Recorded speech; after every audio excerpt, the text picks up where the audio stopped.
Hai kita semua, kali ni saya share resepi kuih Thailand yang viral tu. Kuih Lum Klun Lava. Asyik lalu lalang FYP kan? Jom kita buat kuih yang macam agar-agar ni.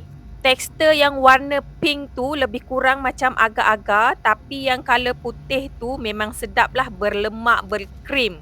Mula-mula kita buat santan putih tu dulu. 25 gram gula, 30 gram tepung beras, secubit garam, 350 gram santan pekat. Saya guna santan dalam kotak tau. Gaul dulu bahan-bahan ni supaya tak berketul berkental.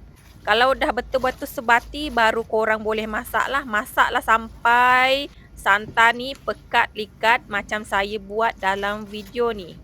Masak tu korang sentiasa kacau tau. Masak dengan api sederhana.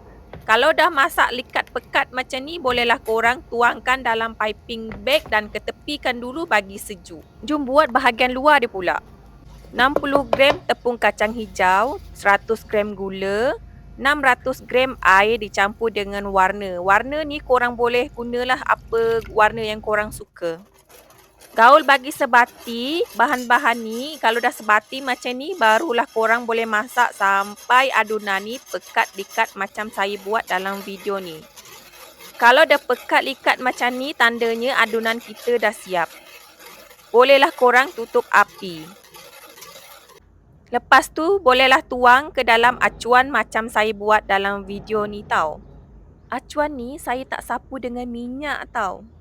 Adunan yang colour pink ni habis dituangkan ke dalam acuan. Lepas tu korang bolehlah pipingkan santan putih ni macam saya buat dalam video ni.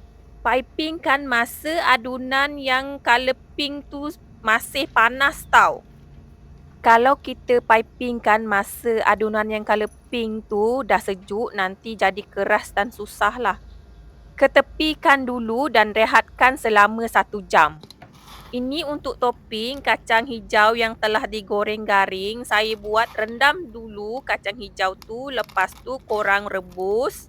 Lepas rebus korang toast dan goreng dengan minyak sampai garing. Kuih ni saya dah rehatkan selama 1 jam tau. Dia dah keras, senanglah keluarkannya daripada acuan. Nampak cantik kan kuih ni? Cara kedua nak keluarkan kuih daripada acuan, korang boleh guna lidi macam saya buat dalam video ni.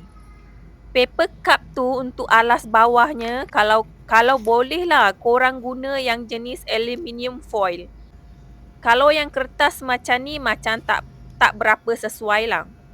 Topping tu korang jangan lupa pula hiaskan dengan kacang hijau yang telah digoreng dan daun pandan untuk menaikkan seri kuih tu. Nampak cantik kan, gedik-gedik gitu. Selamat mencuba semua.